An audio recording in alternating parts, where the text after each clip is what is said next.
así quedó el slime, sí nos salió por primera vez. Miren.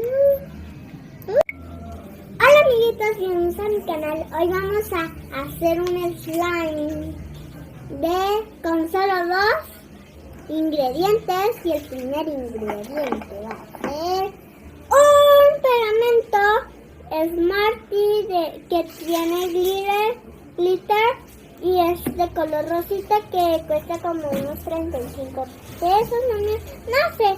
Y segundo es líquido de lentillas que lo pueden encontrar en todas las tiendas en donde vendan lentes o cosas así.